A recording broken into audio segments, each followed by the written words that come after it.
Si analizamos cada una de las etapas en la síntesis y liberación de neurotransmisores, podemos utilizar esta imagen como referencia. Y esto nos va a permitir también entender cómo y dónde pueden actuar, mejor dicho, los fármacos en una sinapsis química. Para esto usaremos como referencia la síntesis de un neurotransmisor de molécula pequeña. Entonces, en esta primera parte podemos ver aquí las enzimas que sintetizan el neurotransmisor representadas de color rojo y los precursores, es decir, los reactantes necesarios para la reacción química de color azul. Estas enzimas entonces son las que van a sintetizar este neurotransmisor de molécula pequeña en el citosol. Luego, estos neurotransmisores van a ser empaquetados, es decir, se van a incorporar dentro de la membrana de esta vesícula y así entonces se genera la vesícula sináptica. Aquí es importante tener presente dos cosas. Una, que si estos neurotransmisores, una vez sintetizados, permanecen en el citosol, se van a encontrar con enzimas que degradan los neurotransmisores en el citosol. Por lo tanto, estos neurotransmisores deben ingresar a la vesícula sináptica para ser concentrados en su interior. ¿Ok? Luego, nosotros sabemos que la llegada al potencial de acción permite que el neurotransmisor sea liberado por exocitosis. Recordemos que la liberación por exocitosis requiere, por un lado, de la llegada al potencial de acción, por otro lado, la apertura del canal de calcio regulado por voltaje y el aumento del calcio. Luego, y aquí viene algo interesante, podemos ver que una vez liberado el neurotransmisor, este puede actuar sobre receptores para el neurotransmisor localizados en la célula postsináptica, los cuales vamos a llamar receptores postsinápticos, de los cuales ya hemos hablado algo, y los autorreceptores, que serían receptores localizados en la misma célula presináptica, es decir, la misma célula que libera el neurotransmisor puede tener estos autorreceptores. Ahora bien, estos receptores para neurotransmisores son ambos específicos, pero sus constantes de afinidad para el neurotransmisor pueden ser distintas. Es decir, para que nos hagamos una idea, en el fondo, el hecho de que aquí haya receptores para neurotransmisores en el elemento presináptico no significa que siempre se van a estar uniendo a este. Va a depender, por ejemplo, de la concentración del neurotransmisor dentro del espacio sináptico. Estos autorreceptores a su vez pueden ser excitatorios o pueden ser inhibitorios, es decir, la unión del neurotransmisor al receptor puede aumentar la liberación del neurotransmisor o bien la puede inhibir. ¿Ok? Ahora bien, como vamos a ver también, estos receptores para neurotransmisores pueden ser excitatorios o pueden ser inhibitorios. Eso significa van a ser excitatorios cuando provoquen la activación del mismo provoque depolarización y van a ser inhibitorios cuando la activación del mismo provoque hiperpolarización. Recordemos además que una vez liberados los neurotransmisores al espacio sináptico, estos pueden ser degradados enzimáticamente o pueden ser recaptados. Entonces, lo que me muestra esta imagen es un transportador activo de neurotransmisores que permite que estos regresen, en este caso, al botón presináptico. Recordemos que la recaptación también puede ser realizada por astrocito. Bueno, dependiendo de la etapa en este proceso en donde actúa el fármaco y dependiendo de si el fármaco favorece el aumento de la concentración de neurotransmisor en el espacio sináptico o bien inhibe este aumento en la concentración de neurotransmisor en el espacio sináptico, es que vamos a hablar de fármacos agonistas porque favorecen la sinapsis química o fármacos antagonistas porque tienden a inhibir la ocurrencia de esta sinapsis química. Esto lo podemos entonces ver con más detalle en esta otra imagen, en donde a la izquierda aparecen los efectos agonistas de los fármacos o a la derecha los efectos antagonistas. Bien. Ahora, una de las cosas más importantes para entender cómo se codifican las señales es que los potenciales postsinápticos pueden experimentar el fenómeno llamado sumación espacial o sumación temporal. Básicamente, lo que nos indica esto es que la acción de estos potenciales sobre el elemento postsináptico puede permitir que el potencial de membrana se acerque al umbral y por lo tanto desencadene potenciales de acción, o bien se aleje del umbral impidiendo la generación de potenciales de acción. Ahora bien, la sumación espacial se va a producir cuando tengamos sobre un elemento postsináptico dos o más elementos presinápticos descargando simultáneamente sobre este.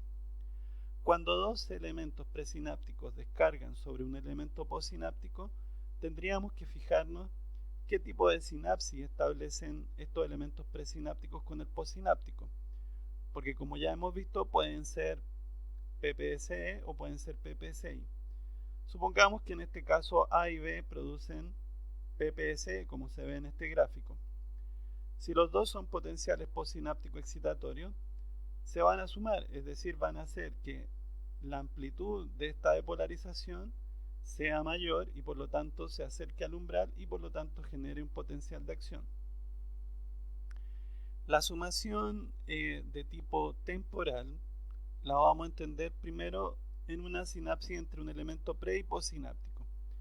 Lo que va a cambiar acá y lo que va a influir es la frecuencia con que se produce la descarga de neurotransmisores entre el elemento pre y el postsináptico.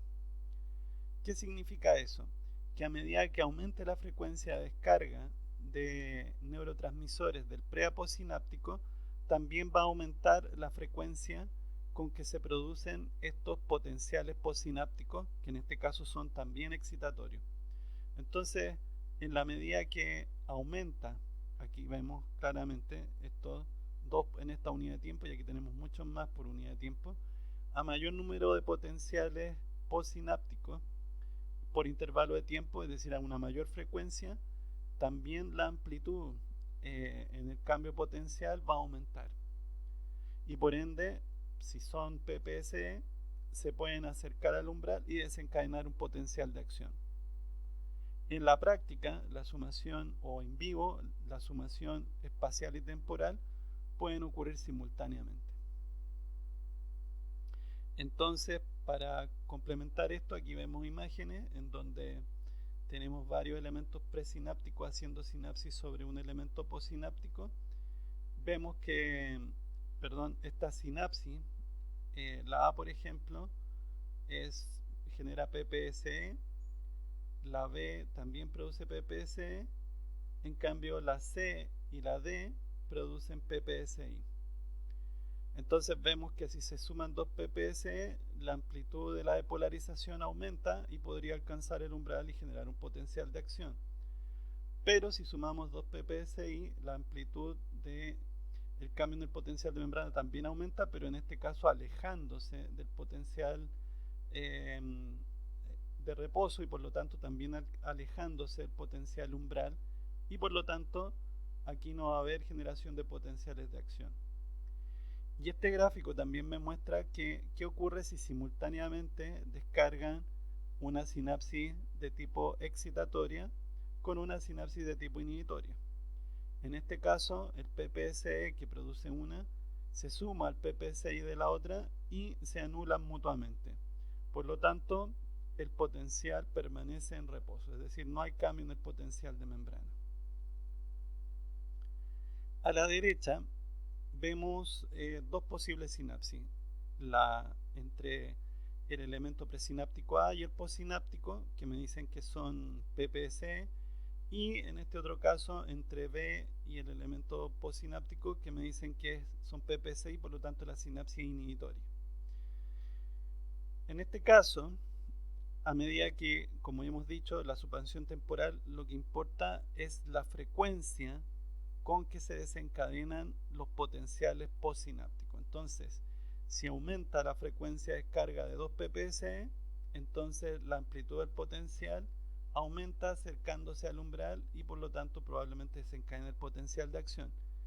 Si aumenta la frecuencia de descarga de ppsi, entonces la amplitud aumenta pero alejándose ahora del reposo y alejándose por ende del umbral y por lo tanto no generando potencial de acción. Entonces, este dibujo nos ilustra la importancia que podría tener la sumación espacial, dado que sobre una misma neurona encontramos una gran cantidad de sinapsis. Esto podría estar ocurriendo, por ejemplo, sobre el soma de una motoneurona dentro de las astas anteriores de la médula espinal. A la derecha vemos los efectos de la sumación temporal. En estos gráficos, los ppse aparecen con un trazo de color negro y la sumatoria de esos ppse, que le vamos a llamar el potencial postsináptico principal, se representa de color verde. Entonces vemos que aquí tenemos 3 ppse en esta unidad de tiempo y aquí en cambio tenemos 6 y aquí tenemos muchos más. O sea, de aquí para acá va aumentando la frecuencia de descarga de los ppse. ¿Y qué es lo que pasa al aumentar la frecuencia de descarga de los ppse? Que el potencial postsináptico principal, que aquí está de color verde, aquí estaba, ahora está acá y ahora está acá.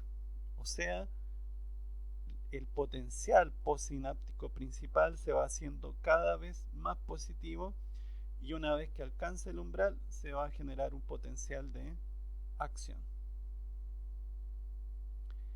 En esta imagen lo que me ilustra es lo siguiente: si el potencial postsináptico principal, es decir, el resultado de la sumación de los potenciales postsinápticos, ya alcanzó el umbral, es decir, es más positivo que el umbral, ¿qué va a pasar? ¿Qué va a pasar? Lo que va a pasar es que si sigue aumentando con respecto al umbral, lo único que va a cambiar en, en la célula postsináptica es la frecuencia de descarga de potenciales de acción en el elemento postsináptico. O sea, mientras mayor sea la amplitud del potencial postsináptico principal una vez que esté alcanzado el umbral, entonces mayor va a ser la frecuencia de descarga de potenciales de acción que se produzcan en la célula postsináptica. Y esto puede ser representado en este otro gráfico. Si acá yo grafico la magnitud del potencial postsináptico principal y yo sabía que aquí se alcanzó el umbral, significa que de aquí en adelante yo estoy sobre el umbral.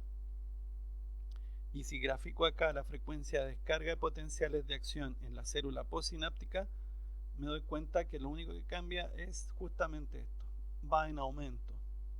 A mayor magnitud del potencial postsináptico principal, mayor frecuencia de descarga de potenciales de acción en la célula postsináptica.